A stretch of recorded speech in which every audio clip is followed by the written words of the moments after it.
button. Good Sunday, fun day afternoon, you Toberinos. Welcome back to another edition of the Thomas and Haley Show. Would you like to tell them what we're going to be talking about in this episode of the Thomas and Haley Show? The importance of staying connected or communicating with your connections. So whether it's you talking to your counselor or vice versa, them contacting you, or your boss, or anybody, job coaches, anyone. Right. Here's the... before we get... Chris, would you like to greet the...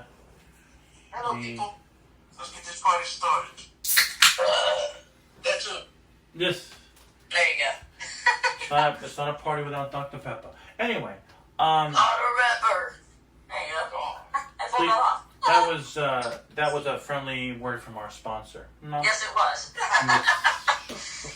So, yeah, guys, what I was going to say was, when it comes to vocational counselors, okay, here's the thing about vocational counselors, and I'm talking from personal experience, guys. If you don't call them for what you need, they're not going to call you. They're not. So if you need something, whether it's a cane or whatever, maybe you might need something for your job or your potential job, whatever a piece of equipment you might need, you got to call them and let them know. And if they're like, okay, well, we have it, but, we'll get back to you a few days when we're going to send you your whatever it is. We'll call you in a few days when we're going to send you whatever the piece of equipment might be. Let's say if a week goes by and they don't call you, call them and follow up and say, hey, let's just use the cane for an example. Where's my cane? I was wondering, you said, I was going to be here on this day or whatever. You got to keep on top of these people, is my point. Yeah.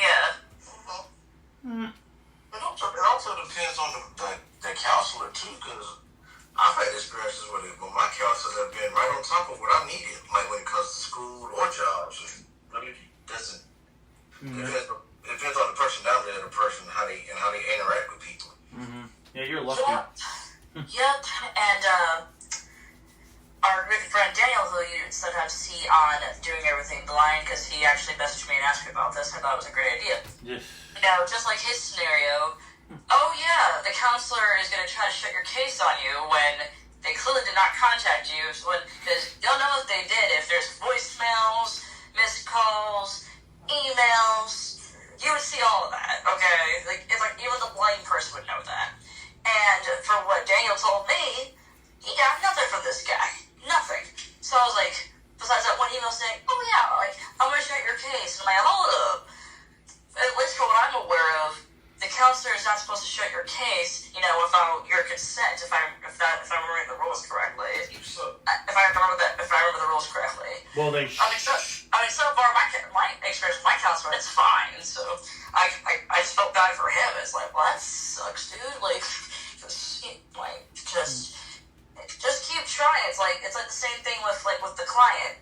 Well, if you're claiming that you contacted the client, prove that. Say if you call, for example, I contacted you on Monday via email, or I contacted you on Wednesday via phone, and I left you a voicemail.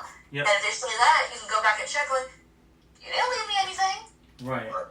Because I'm pretty sure it depends on who you are. At least with me, I check my stuff pretty much every day, make sure I don't miss anything. But there's some people who don't, at least not as much.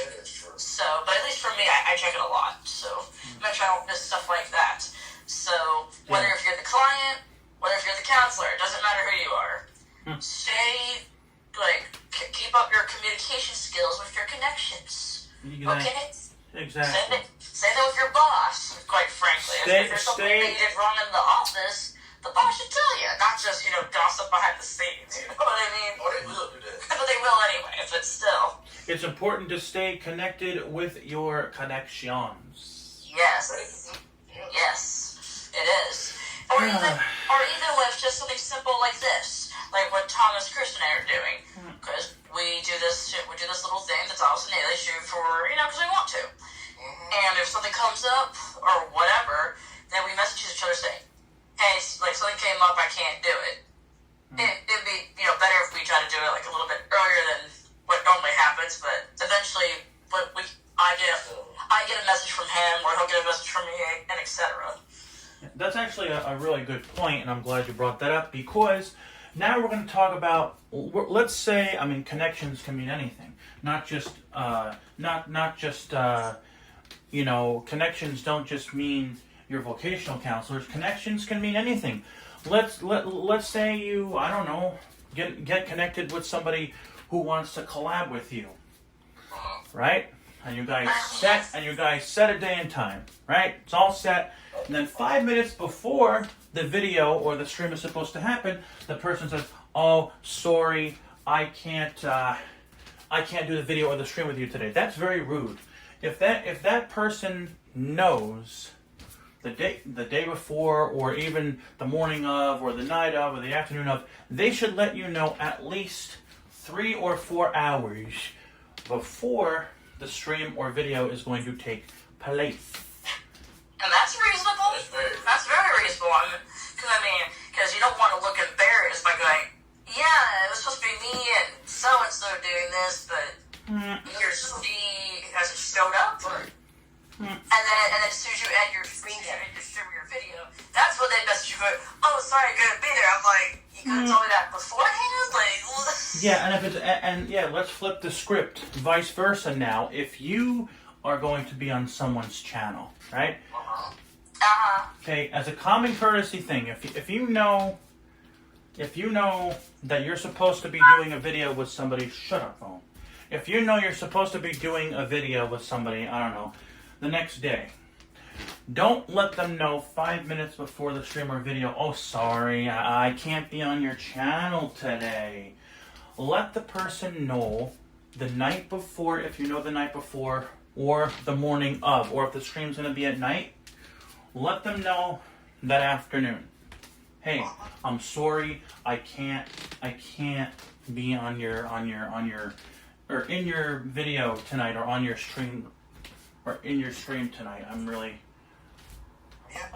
your stream tonight. I'm really sorry." And you gotta let people know in advance so they can come up with a plan B. Right. And if you say you're going to reschedule, actual follow through and reschedule.